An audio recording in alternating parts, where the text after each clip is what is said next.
although I think most of the time it's because they don't actually know it themselves, or they haven't gone through like the mental process to define what it is they're looking for. So, you know, oftentimes it's like they're approaching the recruitment process as itself the education for themselves, you know. So I'll interview a bunch of people and I'll figure it out, which, you know, it may not actually be a bad method, but they have to be explicit that that's the way they're going to do it. So you can just like throw a few people in there, so to speak, rather than spend huge amounts of time, you know, being accurate with your search. So in other words, I think it's permissible for a hiring manager to have a unclear idea as to what they want.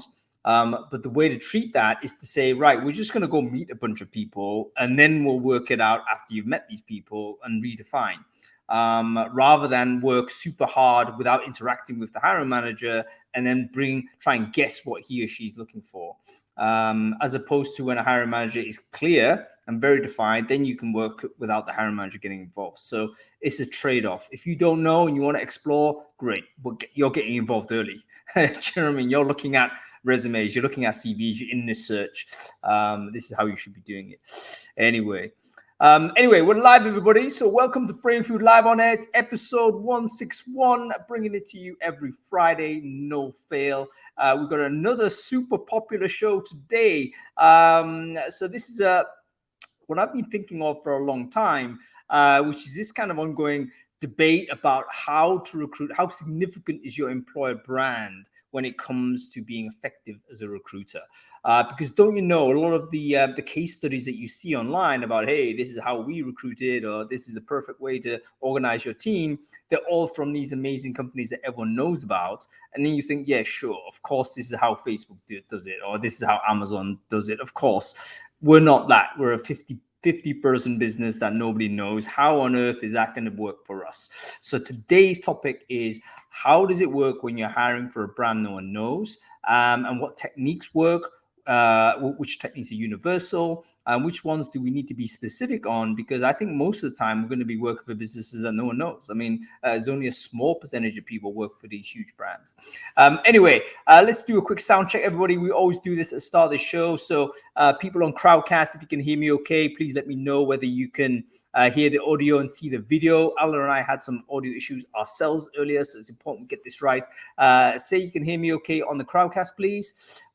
We are live everywhere. We should be live on LinkedIn, Facebook, and on Twitter. So if you're on any of those places, let me know whether you can hear me. Just give me a quick comment on the comment thread there, or whatever emoji is available. You know, LinkedIn, by the way, have changed their analytics now. Have you seen this, Alla? Where you no longer get post views, you get impressions, which is probably a little bit more honest. But they've taken away a lot of the other bits of analytics that I thought was quite useful. But they've added a few others, like, you know, the amount of smileys you have, or the amount of dislikes you have and stuff like this. I thought that was quite interesting, even though I'm going to ignore all that, because you shouldn't pay attention to any analytics when you're doing content. It's a bad idea. Just say what you got to say. Just go ahead and do it. Analytics is not the way forward. It's totally overrated, folks. Also, it's unethical. It is unethical because you should not be adapting your behavior to audience. You will end up being captured by the audience, and before you know it, you become a caricature to what the audience wants. No, the audience isn't going to get me changing. I'm just going to give you what I think, and you're just going to have to deal with it, like or don't like, okay? So I think that is the only ethical position to take. Anyway, quick one to our sponsors. Thank you to TenneT. We can't do this show without our sponsors, folks.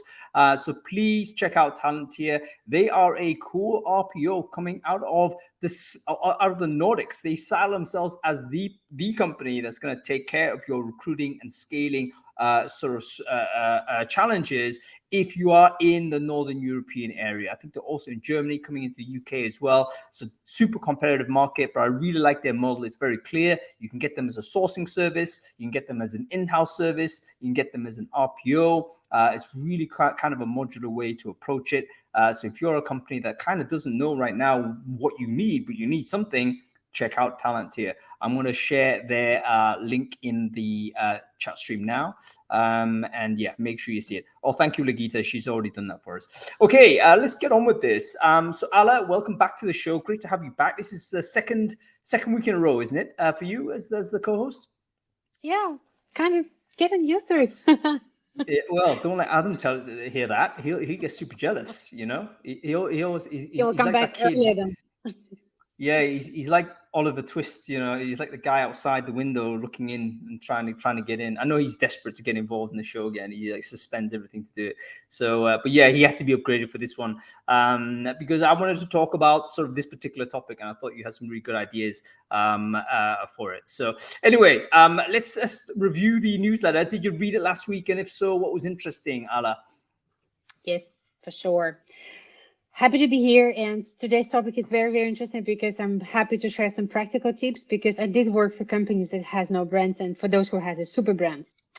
In regards to the news, so this is the one that I probably went thoroughly through. It is the thing that I really read every year. It is Stack Overflow Developer Survey. And all the time you will find something interesting. Of course, it's good that they give the idea of who participates. And then you understand like, okay, so the data is still like 60% is coming from United States. It could be more relevant there, but there are more and more European candidates, like the developers participating. So interesting to see what is the technologies the developers love, and it's something that you can always discuss with them. Hey, by the way, I read the article that yeah, you guys love this language, or Ruby is actually 50-50, so people like 50% like it, 50 don't. So, and it looks like startups usually pick up Ruby as a language. Quite often they pick up this language as a main language. So a lot of interesting thing. I really recommend to read it, and it's yearly posted by Stack Overflow, one of the biggest platform. If you're hiring developers, it's a must read. I would say that it's one of the annuals, isn't it? If you're involved in tech recruiting in any way and you're not reading this survey, you need to take a look at yourself. Just this is something you have to be aware of. The Stack Overflow, even though they've lost a little bit of their mojo, it feels a little bit since their acquisition and so on. But they are still one of the biggest communities of developers anywhere, and their ability to kind of get people to complete a survey is pretty unique. 70,000 developers worldwide have completed this, and they will tell you what tools they're using, what languages, what frameworks, whatever it is that they feel positive about or negative about. Really important if you want to educate inform your employer branding, for instance. And if you want to update your hiring manager as well, if they're thinking about this framework or that framework, you know what, check it out, see what the community thinks. The choices you make there is not only technical, it's also whether you've chosen an attractive option for your to be able to hire for it. There's no point saying this is the best option when there's nobody wanting to do it, because therefore it is not the best option. And the final use case, by the way, for this survey, I think it's great nurture content as well. All of those candidates that don't want the job now and say, yeah, let's keep in touch, this is the thing to send them. How cool is that if you were able to remind them to, hey, listen, Stack Overflow's just produced this is really cool, check it out. No demand, no need, whatever. Everyone's going to feel slightly better for you. That relationship improves. That's nurture content. So everyone read this, everyone use it. Very good. Okay, what else, Alla? Sure, this one was a surprise reading for me. It is about the regional absenteeism, this like secretly affects job prospects. So I actually never realized that in a way, because when you work in a very international environment, so you you should not, in a way, it should not be a bias for you to hear someone's accent and to make any assumptions based on it.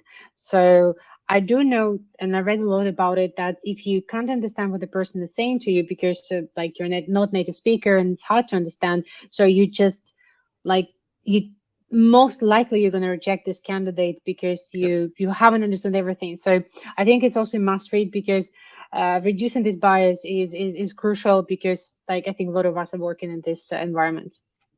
You know what, Alla, you mentioned something really interesting. It just occurred to me, but because you're obviously working in your second language and in an international environment, probably you'll be less subjected to this bias effect because of this nature, right? If you're using your second language, you're not going to necessarily associate so much judgment, I would say, to speakers of that language, because everyone has an accent in your own mind.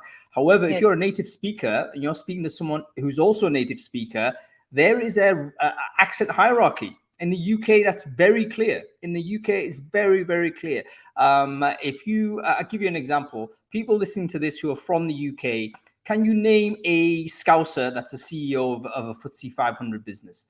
A Scouser being a person from Liverpool. Everyone loves the Liverpoolians, great accent, great comedians, great whatever. But career track in the corporate world, you know what? I think that accent is a problem. You look at estuary English, called the Essex sort of style, right?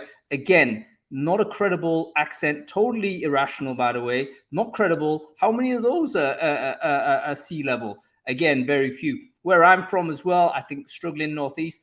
Birmingham accent, by the way, anybody Brummie out there, shout out to all the Brummies. Guess what? It's a handicap, and it's totally unfair.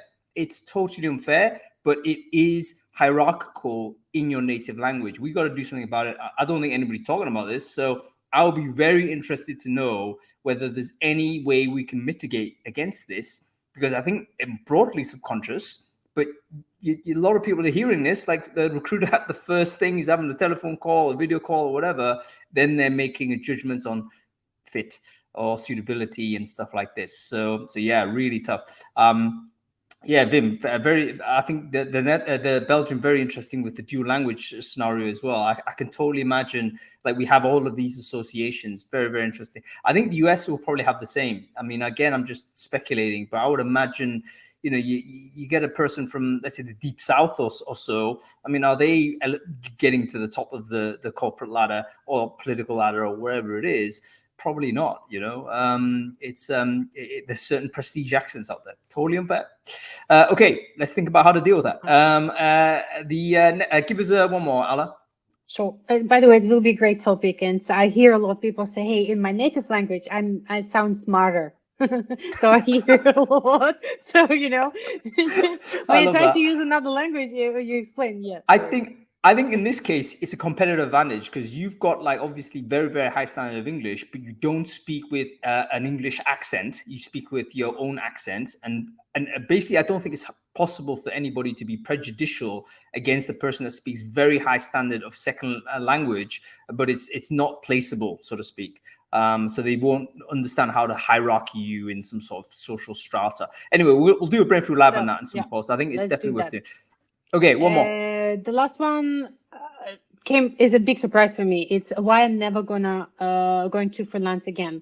It is very surprising because I've been doing freelance in 8 years, and like a lot of this time was remote, and there's so many benefits. I'm keep telling people that this is actually the best thing I ever did in my life, and the most challenging thing. That's the most sleepless, hardest.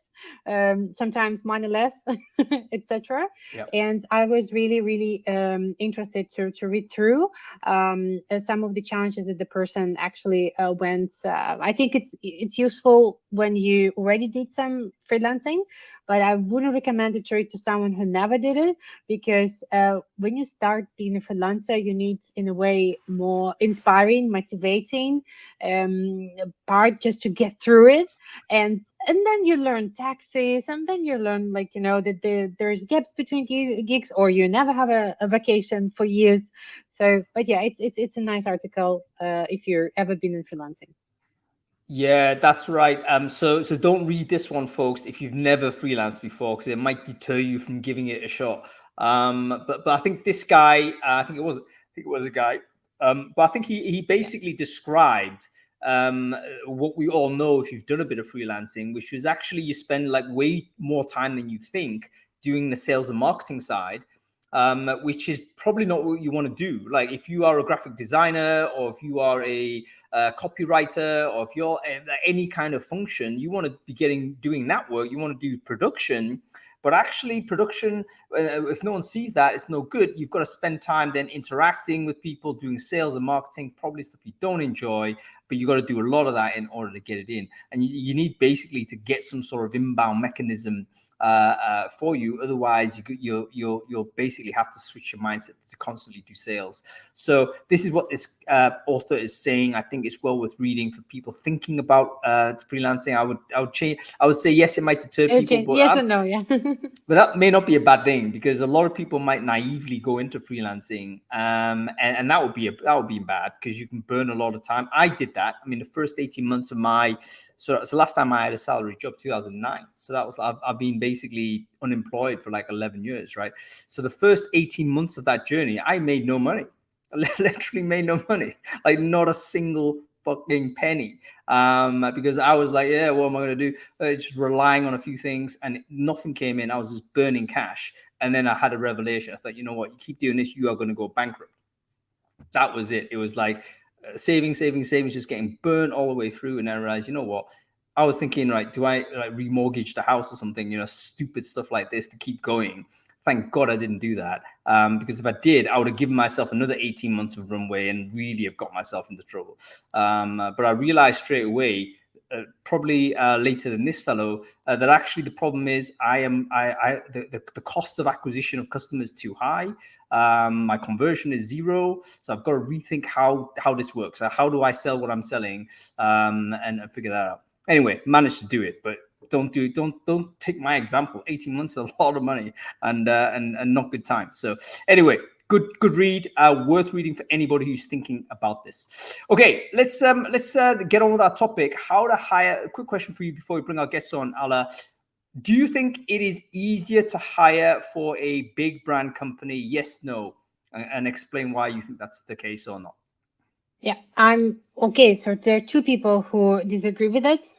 So I'm on it because in a way it is when you have a brand, you do have a high response rate, but it's not the only thing that is making it successful, right? So it is in a way easier for some things, but at the end, the companies with the big brands, so they have a bigger pool, they have a bigger choice, and you can end up with interviewing a lot of people and being very, very picky.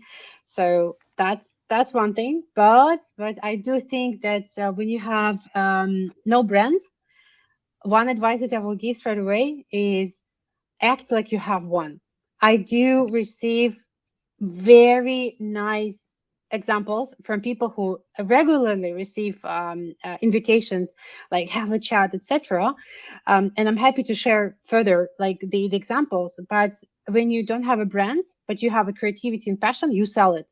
You sell passion. So you do use tools, you create some presentations, video files. There's so many things that are so cheap and so useful. So some people even, I never heard about this company, but the email I received is amazing. Can you have a look at it? It's just like, it's just hooked me up. Have you heard about this company? No.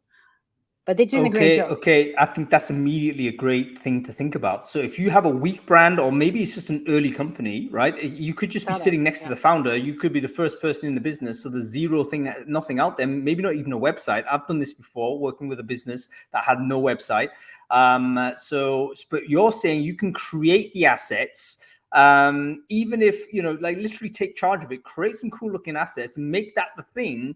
And then that's going to help people be a bit more convincing than if it was being apologetic for a weak brand. Because that's a no sale. Like selling weakness just doesn't work. Act like you have brands. Yeah. Okay. Really, really good tip. Make notes, folks, because the people I'm bringing on are going to be some of the smartest people in our business. This is going to be a really interesting show. Let's bring everybody on. They're all people we know and love. Let's bring on Wim Dammans, seeing he's already in the chat stream. We have a lucky joiner here. We've got Erin Matthew to join at last minute. I managed to persuade Erin to come on due to popular demand. And Ivan, he's coming on as well. I think this is Iwan Gulenko. I'm not sure. There's Wim. Wim, good to see you, man. Hello, everybody. How's everybody doing? Doing good. Wim, for the people who don't know you, can you quickly introduce yourself, please? I'm Wim. I'm just another recruiter. I've been recruiting for like 12 years now. I do some sourcing on the side. I have a newsletter for Belgian and French recruiters. We are like the Brainfood, but then for French and Dutch people. And other than that, I do all kinds of stuff on the side. I help out for Sourcing Summit and a bunch of other stuff. Great stuff. Welcome to the show, Wim. And there's Erin as well. Erin, great to have you. I know it's like a last minute drop you into this, so I'm really pleased that you're able to make it. Erin, for the people who don't know you, can you quickly introduce yourself? Who are you? What it is you do? Yeah, I am Erin Matthew. I have been a sourcer for the last 4 years, I think. And before that, I was a full cycle recruiter. I've worked in just about every industry: healthcare, marketing, education, aerospace, and now I am in fintech. Very excited to be in that space. I've spoken at SourceCon, Sourcing Summit, and if you've listened to any of my presentations, you probably know that, like Wim, I am a very avid Redditor, and we both like to source in that place. So definitely a fun place to source.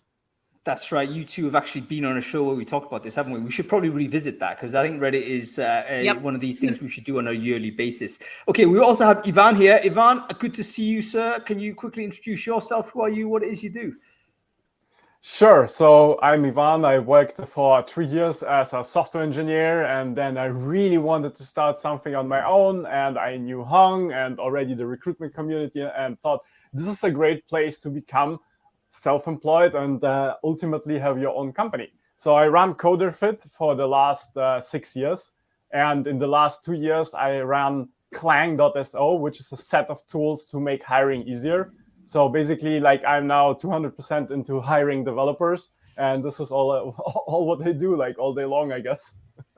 Was I involved in your journey, man? I mean, yeah, totally. You made it sound like, hey, this is like a good field to be in. This is like, people here are competent. They know what they're doing. They're adding value to society and the GDP and to companies, right? And if you start a company in such a sector, right, you likely will be successful. So definitely. Were you a recruiter? Were you a recruiter when I met you, or were you still a developer? I was a developer, like, full-time, but I did recruitment on the weekend and evening. So I started already doing things at night and, building my network, definitely, when we met, yeah. Okay, cool. Thank God for that. I would have hated to have, like, accidentally diverted you into a recruiting career when you could have been some sort of genius developer building, like, amazing products for people, you know. But anyway, we're pleased to have you in our industry. You know, it's great. I'm building amazing products now. So, I mean, you see it, like, we try to do, like, content generation tools, like this new news.clang.so. We were talking about nurture content, right? All right. This is what enough for that. I will permit you to share the Clang link into the chat stream, and then we'll get into it. So, okay, you find the link and share it in, and let's talk about this topic. Let's think about hiring for a no-name brand. I think we've got a really interesting poll, by the way. I don't know whether everyone here has checked that out. Overwhelmingly, people say yes, it's easier. Alla mentioned it's easier in the top of funnel because maybe applicants coming in is there, but maybe the problems shift in a different place because there's more assessment, more candidate management, etc., etc. Let's talk about the problems first of all. Working for a big brand, for the panelists who have done this, and some of you have, what are the problems working for a big brand? If we accept that talent attraction is less of an issue. Go ahead, Wim. It takes forever to get anything approved, ever. Everything is done by committee. Everything is designed by committee. If you have a really cool idea, you cannot just walk up to the owner and say, like, hey, can I have like X amount of money to do this really cool idea that I have, which is going to try and generate some really cool interest? Like, it takes 6 people, and they are sitting in a committee, and they're going to discuss it, and it will be the death of any good idea that you had. Right. So absolutely, it's hard to get things done. Craig, by the way, in the chat stream just said preconceived biases about the business. I think that's absolutely true as well. Imagine, let's say you're hiring for Meta at the moment, for instance, last couple of years, very, very difficult in the sense everyone has an opinion, preconception. Okay, how about you, Erin? What's your thoughts on this? The challenges working for a big brand that we should state before we get into the meat of this conversation? Sometimes the issue is that everybody wants to work for you.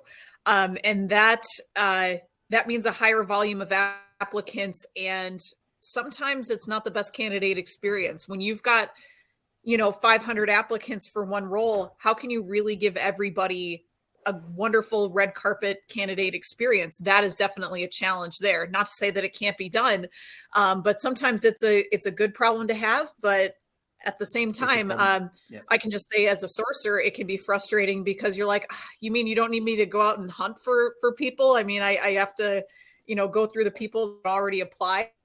So it just kind of depends what your role is. Do you think that because of the knowledge that the brand is going to attract more people just by who they are, that recruiters for those companies basically spend more time doing advertising than they might do sourcing? So the job actually changes. So as a recruiter, you need to think about this. So if you really love sourcing, then working for a mega brand, maybe you're going to do less of that because you might be managing ad response. Whereas if you don't mind the ad response, you hate sourcing, big company may be better for you. So it actually changes the sort of recruiting work you'd be doing, right?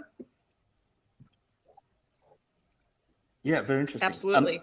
And therefore the skill set, like your skill set is going to be more probably requirement of empathy. You need to be more customer service orientated. You got to have more of this, rejecting a lot more people, I assume, right? That's going to be stuff you're going to do more of than less. Okay, cool. So we have how to get things done. We have more candidates. The problem set shifts in a different way. Let's shift our thinking to when you're working for a no brand business or a kind of a brand that people don't know. How does that change your mindset when you're looking for it? Is there any point in advertising, for instance? Do you think it's like pointless if you've got no name? No, if somebody else wants to go first, but I think there's very much value in advertising, and you can just get your name out there and you can get people looking at you right away. I mean, there's always a good reason. If you say you have no brand, then there's absolutely no reason not to advertise. Then you should be advertising and getting your name out there and going like, hey, this is who we are. This is what we're doing.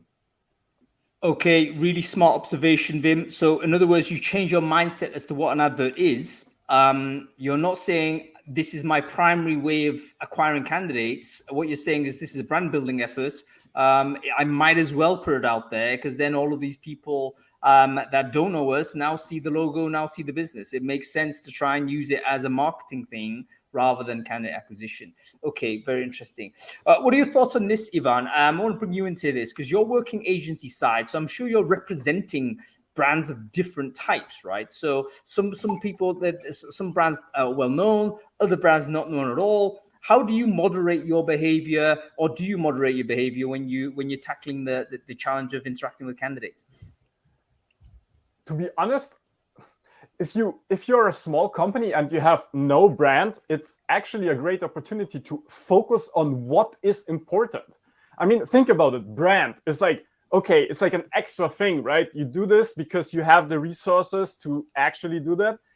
But if you're a small company, you like need to focus anyway. Like every founder knows this, right? So the same comes to recruitment. So why would you not use this as an advantage, right? So if a candidate says, hey, I never heard about your company, you can reply, yeah, we are quite busy here making money. Our business is highly profitable. We didn't let anyone go during COVID. This is our focus. Like we focus on good software engineering. We have no time for this branding stuff.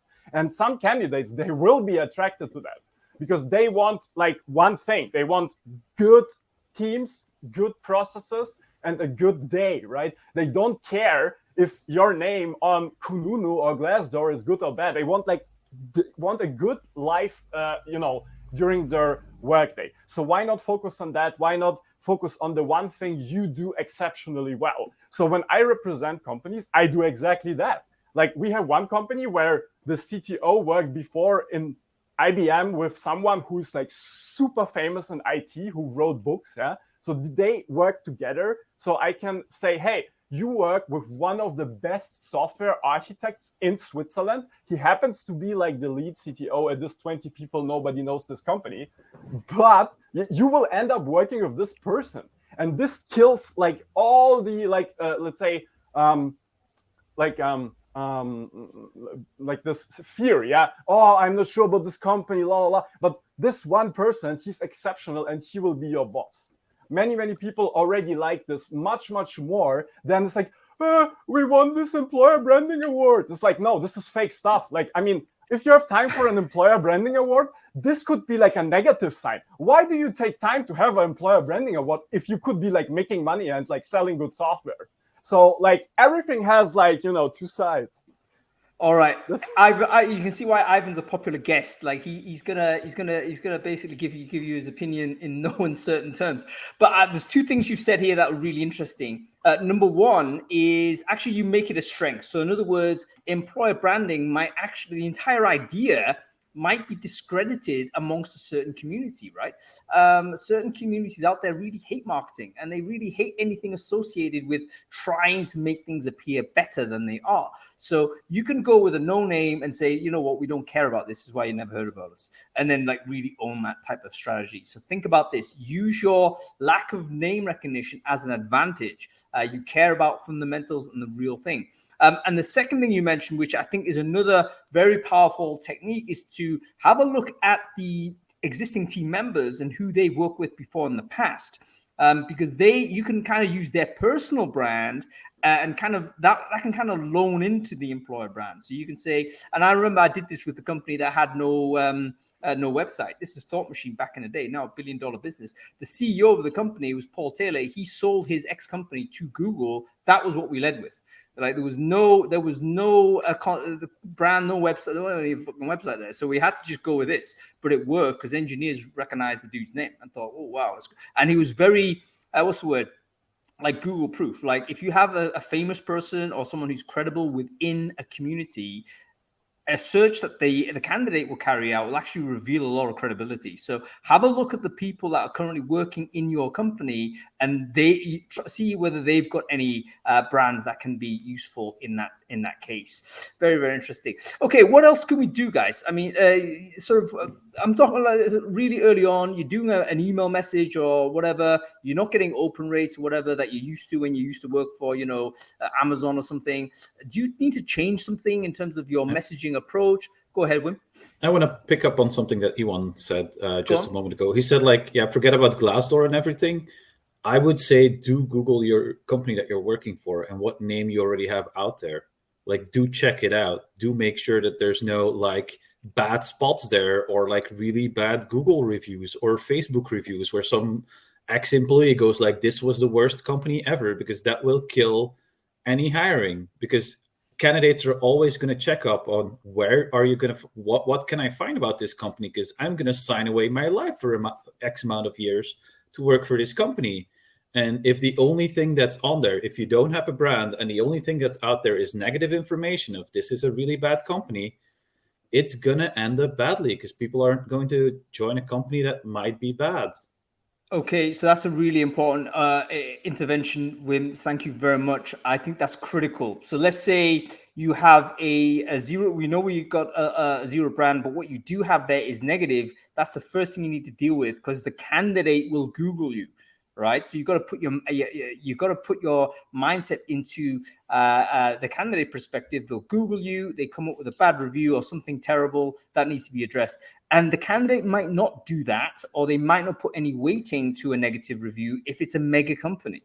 So if I'm looking at Google, I do a Google search on Google itself on a Glassdoor, I'm going to say, yeah, of course, a few people are going to hate it. No big deal. I don't, whatever.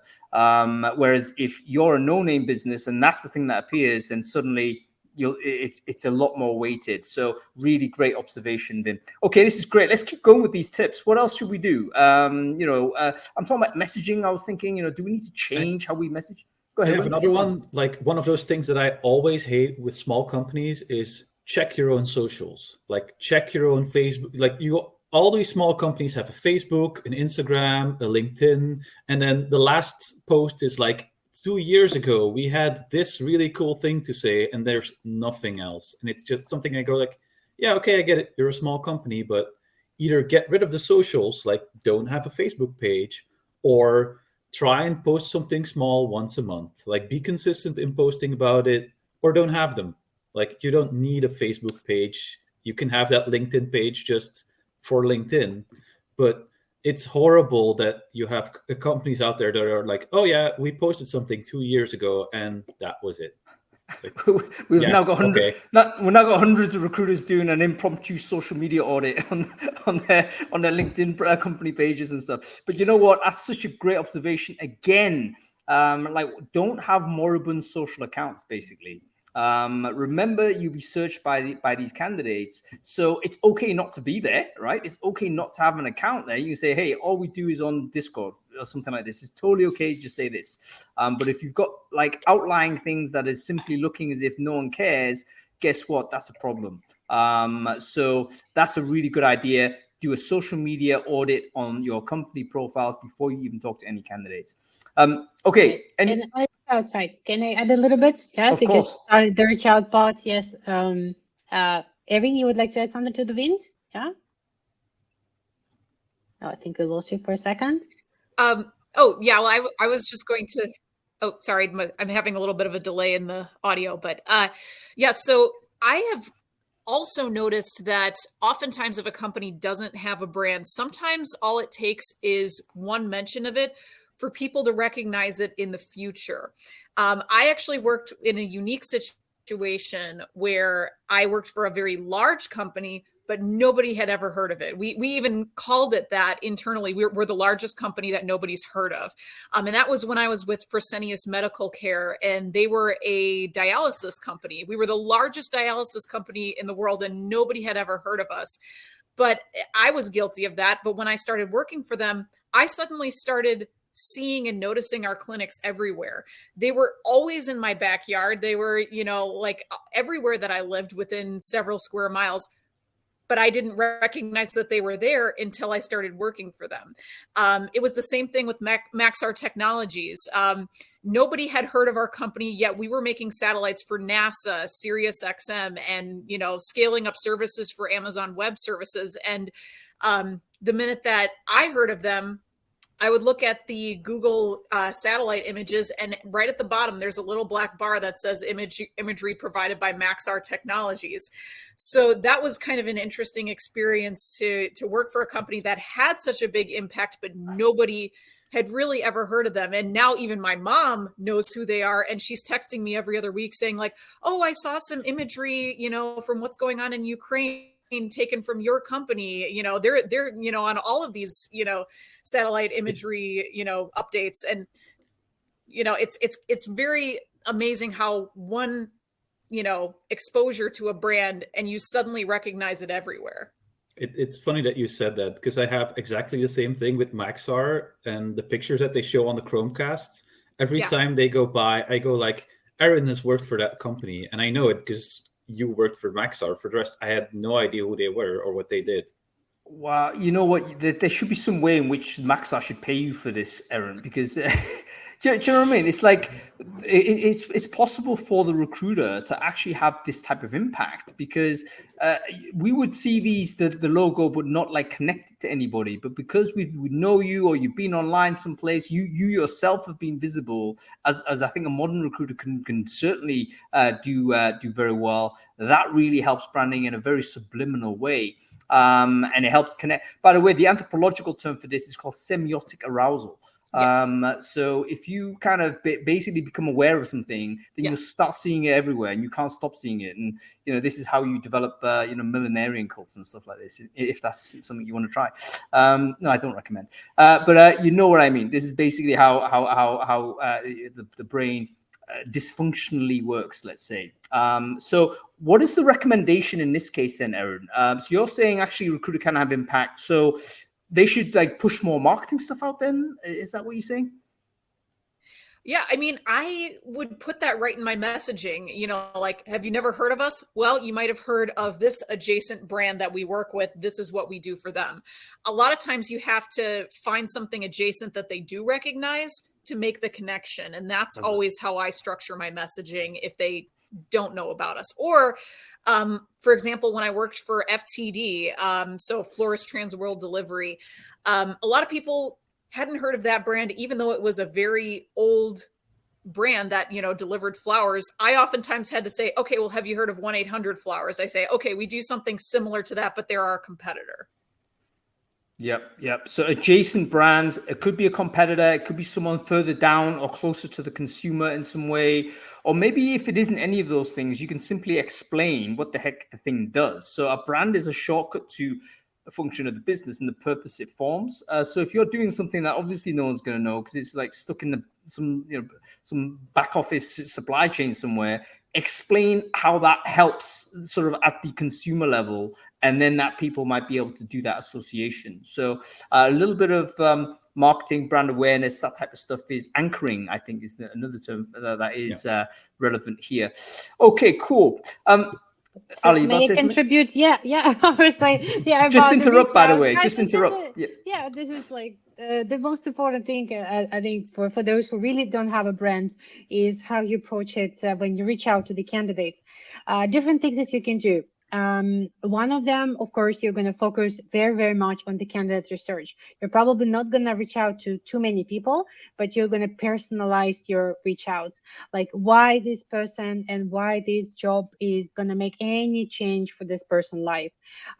You can create the whole message about it, and answering these two questions could attract people. When you mention some people from the team, it's also like a beneficial, but the way how you're going to present your reach out could also vary. It could be video. And I saw a lot of nice startups. They do in the video, they record the message, put the name of the person, and sometimes they even record it from the office where they're like, you know, if the small things are starting, or from somewhere they I don't know, if they protect the nature and do something that they make a purpose, mission driven reach out saying, and that's why we do that. So do you want to be part of it? Another strategy that is used is using CTO or CEO names, meaning that reach out is coming from them. And this is the strategy that I'm personally not a fan of, but it's worked very well. So recruiter using the CEO or the CTO. Why are you not a fan? Why are you not a fan of this, Alla? What's the problem with this?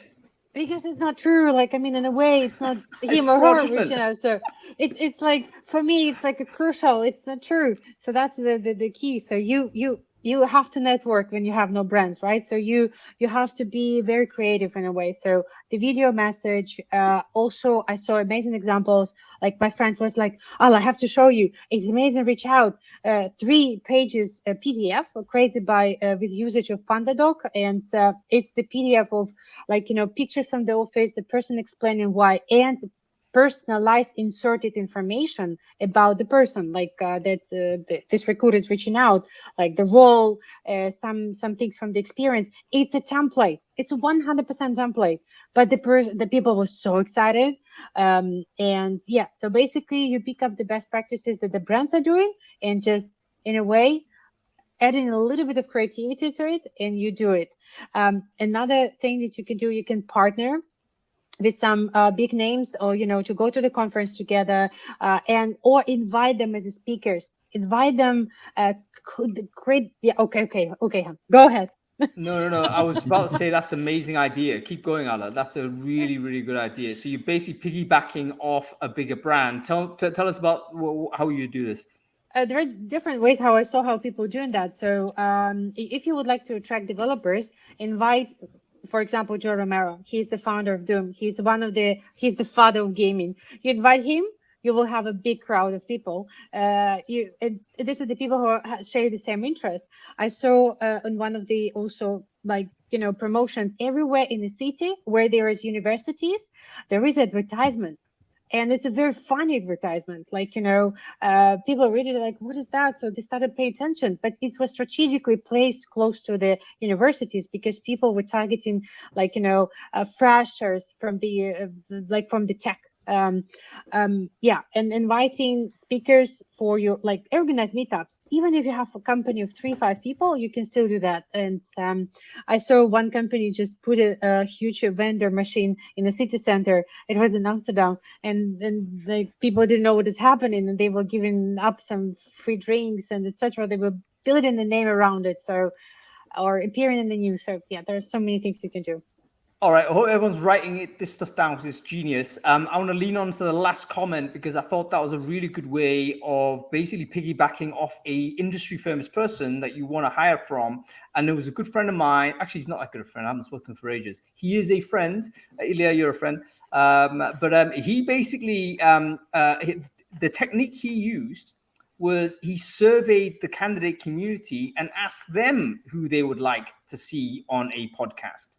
So that was their initial touch. He knew his brand wasn't big enough. His company brand wasn't big enough to get any excitement. But he then emailed, not a recruiting call, but he messaged people to say, hey, listen, we're going to do a webinar series. We're going to highlight industry people who are doing this, and this. Who is your favorite? We're going to invite the favorite, the people who vote. And then he took the nominations of the people. All of these people came in, had a super high response rate because everyone's saying, yeah, get this guy, get this person. And you know what he did? That was so smart. He found the person who was at the top level, who's the top voted person.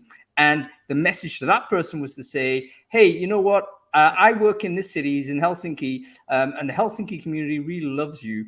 You won the result of this poll. Would you be able to come and give a talk? And at this pre-COVID, so he flew him over from US to Helsinki to give this talk, covered all the expenses, etc. But you can imagine you can do this on a webinar. But the pitch to the guy was to say, you have been nominated by the community as the most popular person they want to hear from. Would you like to come and do it? So he basically used both sides. He didn't do a huge amount of effort himself, just organized up those two things, got all of those developers in a room.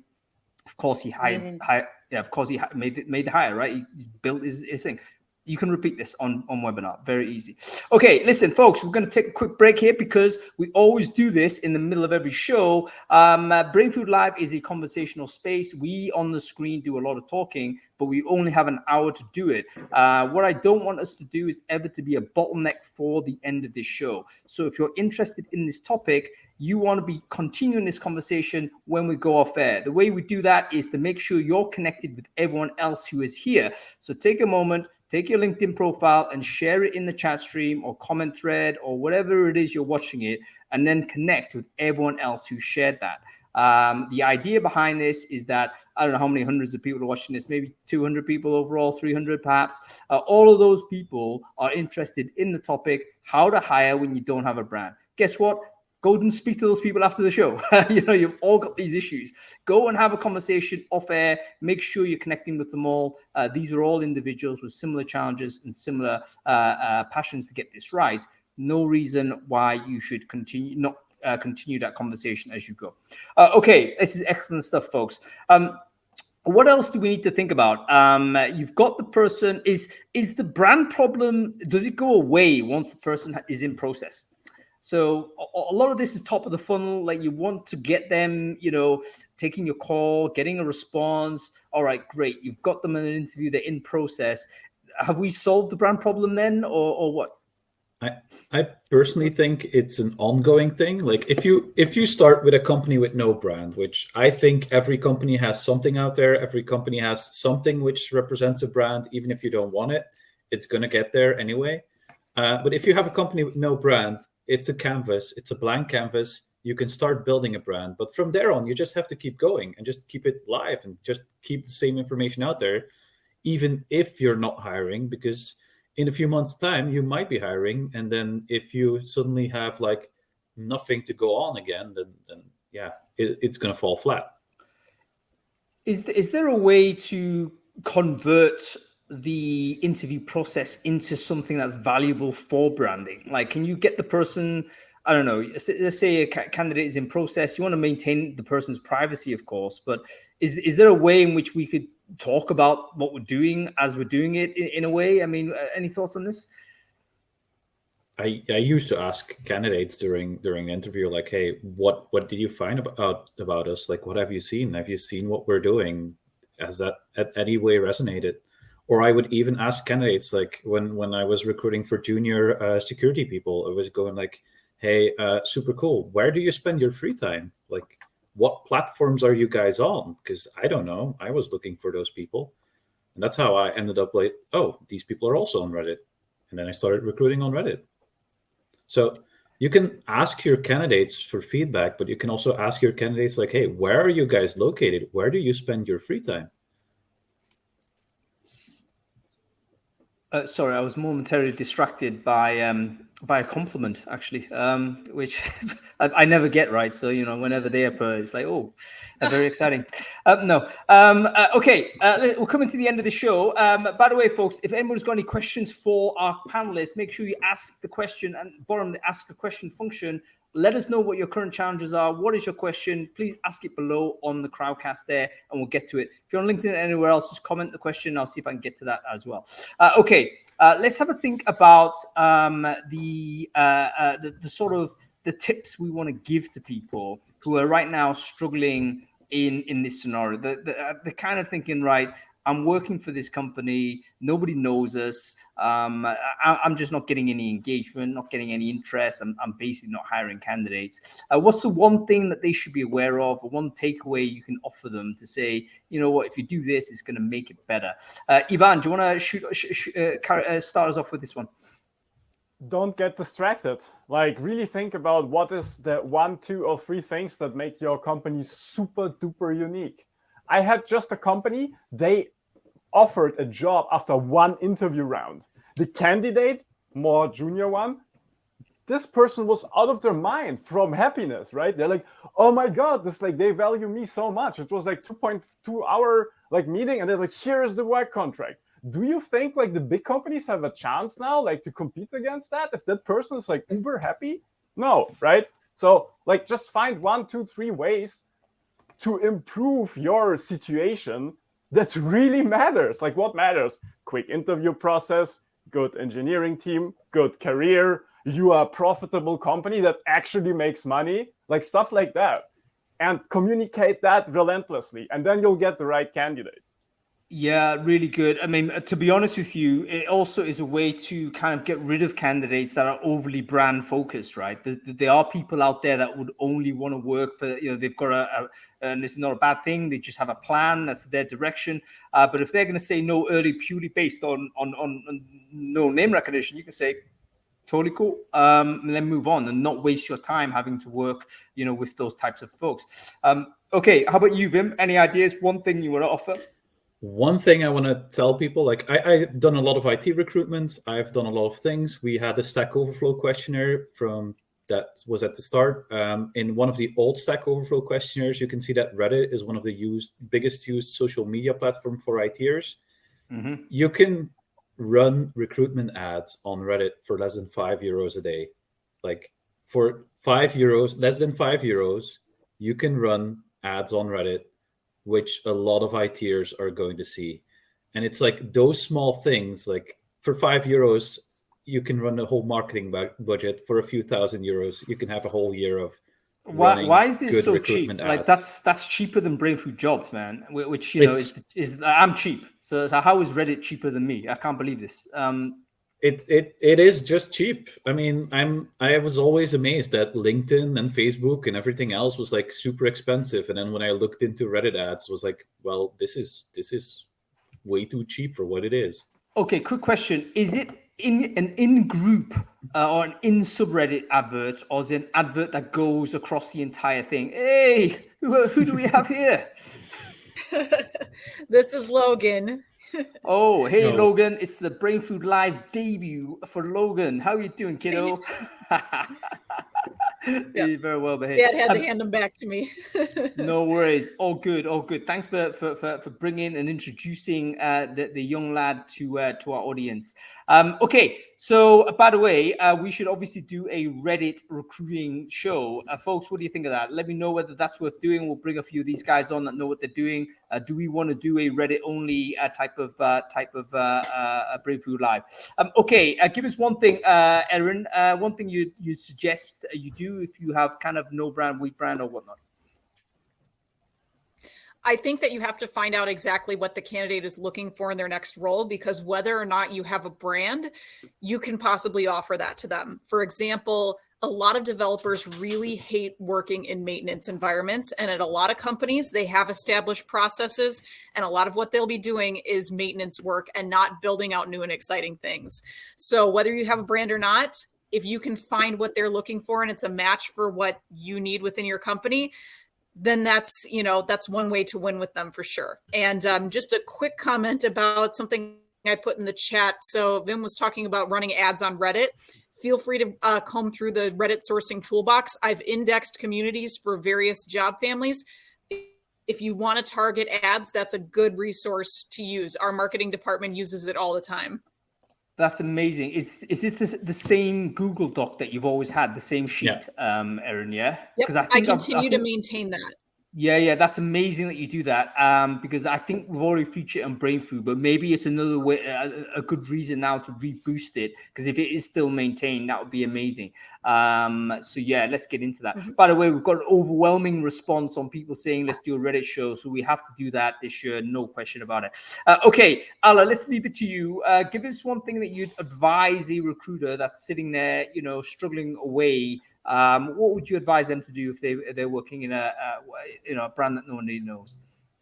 Yeah, one thing I will tell them: be fast. This is going to be your best advantage. In the big companies, you will have to go through the process, scorecards, things like decisions, roundtables, etc.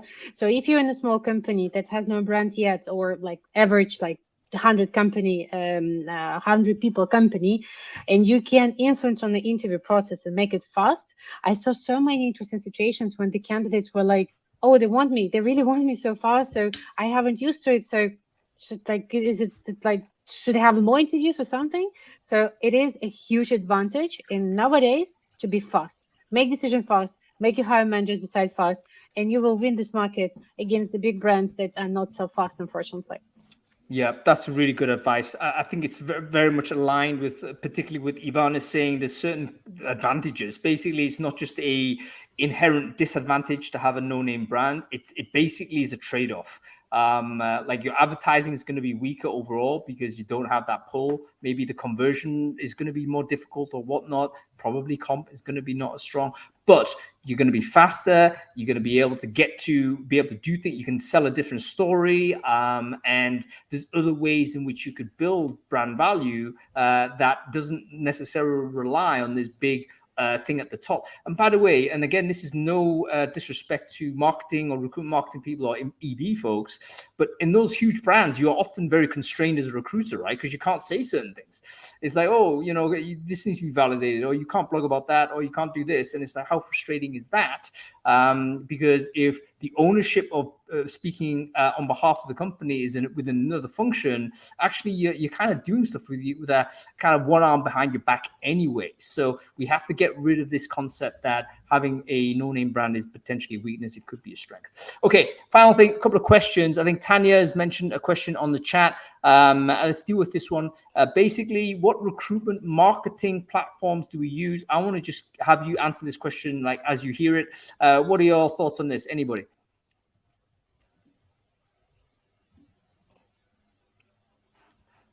We've killed the panel with the stunning question. It's like just shocked them. I just got pulled into a double stream of you because somebody tagged me on Facebook and I was trying to put the Stack Overflow questionnaire. So can you ask the question? Oh yeah, I think it was Tanya. She mentioned something about what was the recruitment marketing platforms you use? So in other words, if you want to try and get your name out there, like how are you doing that? When I ran recruitment ads, we actually tried both Facebook, LinkedIn, and Reddit because we didn't know which platform was the best. And we came to the conclusion that Facebook and LinkedIn is super expensive, so we never used it. We're never going to use it again because they charge way too much for what they were worth. And then Facebook and Reddit both had good conversions, but Reddit had a lot more people who saw the ads. But I think you don't really need to pin yourself down on existing platforms. Like Alla just said, go to conferences, go to Discords, go to wherever your people, like wherever your candidates are organically, and spend time there and spend your money there instead of ads. Like do giveaways, do other cool stuff. On that note, by the way, I think it was Alla, you mentioned this, but I didn't underline it, but I should have done. It's like go to those places where the events are happening, because that's a great way to build brand with a lot of different folks. I mean, look at even Brainfood Live here as an example. Like it's not a mega event. We do this every week, so it's a meetup in effect. But there's 100+ people in Crowdcast here, probably a couple hundred more in different places. If you're commenting on here or you're interacting in some way, that's kind of brand building a little bit, right? You kind of know what you're talking about here, especially if you manage to get yourself on screen. So there's another thing recruiters might be able to do is be more prominent yourself in industry, and that can help elevate your brand in a different way. So don't sit back and think, oh, someone else deals with brand. You're the person interacting with the audience and trying to recruit people and grow the company. Maybe you should take some responsibility for this. You got the opportunity. Okay, final question here. We'll leave to Dinara. Dinara is saying, okay, how to answer, let's start answering this. How to hire senior candidates to join a startup company and how to assure them that the company won't shut down in a few months. So I think this is actually a genuine case. You're a startup business. There's a reticence there to say, how do you know you're still around? How do you create that sense of security for someone who may be advanced in their career? There could be parents that have responsibilities, etc. Thoughts on this? It's a difficult question because I am not sure. I've never worked in the startup area.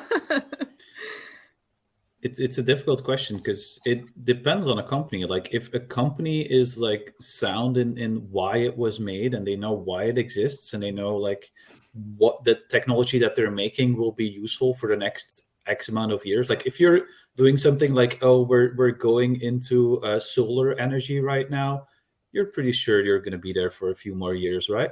So it really depends on the one hand on the company, and on the other hand, joining a startup is always a risk. You're never going to be able to like be honest to people and say like, look, yeah, this is a risk. It could be that tomorrow our funding gets pulled and then we are all out of a job. That's always a risk with a startup.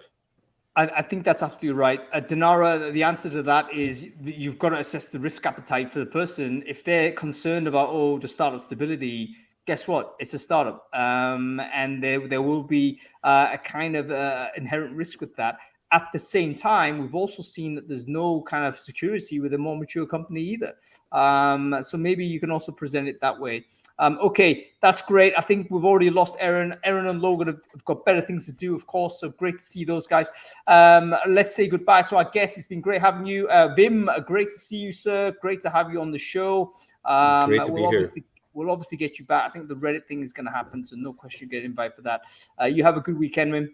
Yeah, you as well. Thank you for having me. No worries, man. And Ivan, great to see you again, sir. As always, your contributions are amazing. There's no doubt you're one of the most popular guests on the show. We'll have to make sure it's not like several months again before we get you back. So we'll make sure you're back on Brainfood Live in due course, my friend. Thank you so much. Take it easy. Cool. Well, that's it, everybody. Great to see everybody. Thank you so much for joining. We're on time. We're not bleeding it into 80 minutes or whatever it is, because you know what? That's a lot of work. But we're going to finish it at 60. Thanks for watching the show. We're back next Thursday. No, we're not. We're back Friday. We are back on Friday. What the hell are we talking about? I actually can't remember, but I'm sure it's going to be another great show. It is actually. Oh, Christ. I forget what the show is. Do you remember? What's next week, Alla? I'm just checking right now. Check for me what's next week. I'm sure it's amazing. It's